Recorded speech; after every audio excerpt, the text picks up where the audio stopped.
இப்போ இதுல வேற சில சாதகமான அம்சங்களை வைத்தும் சிலர் பேசுறாங்க. சில ஒவ்வொரு பகுதி சார்ந்த இதுகளுக்கான படைப்புகளை உருவாக்குறது, ஒவ்வொரு துறை சார்ந்த படைப்புகளை உருவாக்குறதுக்கு இந்த முறை சாதகமானது. நம்ம பொது முறை என்று காத்திருக்காமல், அந்த நிலை உருவாக்குற வரைக்கும் காத்திருக்காமல், அந்த காலகட்டம் வரைக்குமான நம்மளுடைய செயல்பாடுகளை படைப்புகளை உருவாக்குறதுக்கு பல்வேறு முனைகள்ல இருந்து பல்வேறு முயற்சிகள் வர்றது ஒன்றும் தப்பு இல்ல. அல்லது ஒரு பக்கம் இந்த முயற்சியும் இன்னொரு பக்கம் அந்த முயற்சியும் இருக்கிறதும் தப்பு இல்ல அப்படின்னும் சில வாதங்கள் வைக்கப்படுறது. அதெல்லாம் பத்தி என்ன நினைக்கிறீங்க நீங்க? இல்ல இப்போ ஒரு எழுத்துல இருந்து இன்னொரு எழுத்துருக்கு மாத்துறது அப்படிங்கறதுக்கான அதுக்கான மென்பொருள்கள் நிறைய வந்துருச்சு. இப்ப நீங்க பாத்தீங்கன்னா எந்த எழுத்துல இருந்து யூனிகோடுக்கு மாத்துறதுக்கு இப்ப இணையத்திலேயே அதுக்கான வசதிகள் இலவசமாவே பண்றாங்க. இது போக இப்ப நான் அண்மையில நான் ஒரு மென்பொருள் தயாரிச்சு இது பண்ணிருக்கேன். ஆனா அது தனிப்பட்ட முறையில நண்பர்கள் வட்டத்துல மட்டும் செயல்படுத்திட்டு இருக்கோம். அதுல என்ன பண்ணிருக்கிறாங்க குறிப்பா அப்படின்னு சொல்லி பாத்தீங்கன்னா, இப்போ இணையத்துல வழங்கி இருக்கிறதுக்கும் இதுக்கும் ஒரு பெரிய வேறுபாடு. இணையத்துல என்ன குறிப்பிட்ட சில எழுத்துரு முறைகளை மட்டும் வச்சுக்கிட்டு, அதாவது பாமினி, டாம், டேப், டிஎஸ்ஐ இந்த மாதிரி ஒரு குறிப்பிட்ட சில இது வச்சுட்டு இதுல இருந்து யூனிகோடுக்கு அப்படின்ற அளவுல அவங்க பண்ணிருக்காங்க. இப்ப நான் தயாரிச்சிருக்கிற மென்பொருள் எப்படின்னா, எந்த எழுத்துருல இருந்தும் எந்த எழுத்துருக்கு வேணாலும் அதற்குள்ள ஒன்றோட ஒன்றும் மாற்றிக்கலாம்.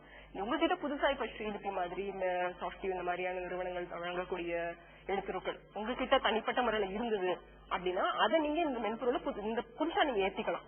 இதுக்கும் எனக்கு தேவை அப்படின்னு சொல்லிட்டு நீங்க ஏத்திக்கலாம். அந்த அடிப்படையில நீங்க பாத்தீங்கன்னா எதுல இருந்து எதுக்கு வேணாலும் போட்டுக்கலாம். எதுல இருந்து ஒற்றை குறியீட்டுக்கு மாத்திக்கலாம், ஒற்றை குறியீட்டுல இருந்து இதுக்கு மாத்திக்கலாம். இது போக இப்போ சில தரவுகள், அதாவது இப்போ இந்த பட்டியல்கள் இருக்கும் இல்லைங்களா, அந்த முகவரி பட்டியல் இல்லைன்னா பெரிய அட்டவணைகள், புள்ளி விவரங்கள், அந்த மாதிரியான பட்டியல்களை இப்போ நீங்க சார்ட்டிங் பண்றதுன்னு சொல்றாங்க. அகரவரிசைப்படுத்துதலுக்கு நீங்க பண்ணணும் அப்படின்னா இப்போ அதுல ஒரு சிக்கல் என்ன இருக்குது அப்படின்னா, இப்ப கம்பன் இருக்குது, தமிழ்நாடு அரசு மத்திய அரசோட அவங்க வெளியிட்டாங்க. அதுலலாம் அந்த மாதிரியான அகரவரிசைப்படுத்துதல் கொடுத்திருக்காங்க. அதுல எப்படி கொடுத்திருக்காங்க அப்படின்னு சொல்லி நீங்க பாத்தீங்கன்னா, அவங்களுடைய இதுல நீங்க அவங்களுடைய எழுத்துருவ பயன்படுத்தி அவங்க முறையில நீங்க அடிச்சிருந்தீங்கன்னா, அந்த பட்டியலை தயாரிச்சிருந்தீங்கன்னா அது பண்ணும். இப்ப இந்த மென்பொருள்ல நீங்க எந்த ஒரு எழுத்துருள் நீங்க பண்ணிருந்தீங்கன்னாலும் அதை அகரவரிசைப்படுத்தலாம் அப்படிங்கறதையும் நான் கொடுத்திருக்கேன். இது நான் சொல்றது காரணம் இத மாதிரியான முயற்சிகள் பெரிய நிறைய நடந்துட்டு இருக்கு. நம்ம ஆனா என்ன அப்படின்னா, இவங்க கிட்ட நானே அதை என்னால நான் மார்க்கெட்டிங் பண்ண முடியல. ஏன்னா அந்த அளவுக்கான வசதிகள் வாய்ப்புகள் நம்ம கிட்ட இல்ல. இதுதான் எல்லாரும் தமிழ்ல மென்பொருள் தயாரிக்கிறவங்களோட அத்தனுடைய சூழலும் இதுதான். அவங்களால இந்த மாதிரி எத்தனையோ இளைஞர்கள் நீங்க பாத்தீங்கன்னா, நீங்க இன்னைக்கு ஒரு கணிப்பொறி துறையில ஒரு வேலைக்கு போய் சம்பாதிக்கணும் அப்படிங்கறத விட இந்த மாதிரியான ஆர்வத்தோட தமிழ் கணினி துறையில செயல்பட்டு இருக்கிறவங்க மிக அதிகம். அவங்களுடைய சொந்த காசை போட்டு இந்த மாதிரியான பல மென்பொருள்களை தயாரிச்சுட்டு இருக்காங்க. அவங்களால ஆனா அந்த அளவுக்கு அதை பறந்துபட்ட அளவுக்கு கொண்டு போக முடியலங்கிறதும் உண்மை. அப்ப இதுக்கு எல்லாமே இது இந்த மாதிரியான எழுத்துரு சார்ந்த மென்பொருள்கள் அப்படிங்கறதுக்கு நீங்க எந்த இதுல வேணாலும் பண்ணிக்கலாம். ஆனா ஒரு பொதுவான மென்பொருளை நீங்க தயாரிச்சு அது உலக அளவுல நீங்க கொண்டு போகணும்னு நீங்க நினைச்சீங்கன்னா, அதுக்கு நீங்க பொதுவான குறியீட்டு முறையில நீங்க போனீங்கன்னா தான் அதுக்கு உலக அளவுல உங்களுக்கு ஒரு மரியாதையும் கிடைக்கும். உங்களால அது மற்றவங்க இதுக்காக நீங்க தயாரிக்கிறீங்க, உங்க வீட்டுக்குள்ள வச்சுட்டு பார்த்து ரசிக்கிறதுக்கு இல்ல, கொண்டு போய் கொடுக்கதான்.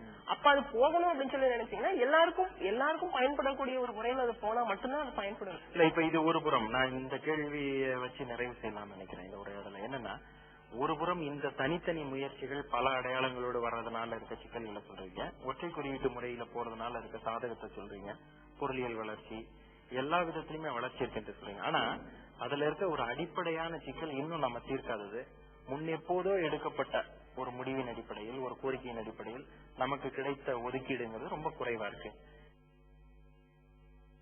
தேவைப்படுது. அந்த ஒதுக்கீடை பெறுவது என்பது ஒரு பெரிய அரசியல் அதிகாரத்தோடு தொடர்புடையதா இருக்கு. ஆனா இந்த விஷயங்கள் எல்லாம் நமக்கு அவ்வளவு ஆர்வங்களும் அக்கறைகளும் அரசு சார்ந்து இல்ல. அப்ப அதை தீர்க்காமல் நாம் என்ன செய்வது, வேறு என்ன விதமாக அதை எதிர்கொள்வது? நீங்க சொல்றது ரொம்ப ரொம்ப சரியான ஒரு விஷயம். எந்த அடிப்படையில நான் சொல்றேன் அப்படின்னா, இப்ப நான் முன்னாடியே நான் குறிப்பிட்ட மாதிரி மைக்ரோசாஃப்ட் நிறுவனம் தமிழ்ல அவங்களுடைய விண்டோஸை கொண்டு வரதுக்கான ஒரு முயற்சியில் ஈடுபட்ட போது அது தோல்வியடைந்ததுக்கு ரொம்ப முக்கியமான ஒரு காரணம் அதுக்கான வரவேற்பு இல்லை அப்படிங்கிறது. அந்த வரவேற்புன்றது எப்ப வரும்னா அரசு அங்கீகாரம் இருந்தா மட்டும்தான் வரும். அப்ப நம்ம தமிழ்நாடு அரசு அவங்க துறையில அவங்க அரசு சார்ந்த அத்தனை துறைகளையும் இன்னைக்கு கணிப்பொறியை பயன்படுத்துறாங்க. அது ரொம்ப பெருமையாவும் சொல்லிக்கிறாங்க. அப்ப அவங்க இந்த மாதிரி நாங்க இந்த மாதிரியான இளைஞர்கள் தயாரிக்கக்கூடிய மென்பொருள்கள் இதை கொஞ்சம் தெளிவுபடுத்தி அதுக்கான ஒதுக்கீடு கொடுத்து அதை வச்சு அந்த மென்பொருள்களை அதாவது அவங்களுடைய தேவைகளுக்கு ஏற்ற மாதிரி அந்த பசங்க தயாரிச்சு கொடுக்க நிறைய இளைஞர்கள் இருக்கிறாங்க. அப்ப அந்த மாதிரி அவங்களையும் ஊக்கப்படுத்துதல். இன்னொரு புறம் உலக அளவுல செயல்படக்கூடிய நிறுவனங்களுக்கு வந்துட்டு நாங்க வந்து உங்களோட நீங்க தமிழ்ல பண்ணி கொடுத்தீங்கன்னா நாங்க அதை வாங்கிக்கிறோம் அப்படின்னு சொல்றதன் மூலமா அந்த வகையில வந்துட்டு உலக அளவுல இருக்கக்கூடிய நிறுவனங்களையும் தமிழ்ல வந்துட்டு அவங்க செயல்பட வைக்கிறது. இதெல்லாம் வந்து அரசு வந்து உள்ளபடியே ஒரு கார் தொழிற்சாலைக்கும் ஒரு மிகப்பெரிய எஃகு தொழிற்சாலைக்கும் பெரிய பெரிய கோடி அளவுல இங்க முதலீடு செய்யறாங்க செய்தித்தாள்கள்ல.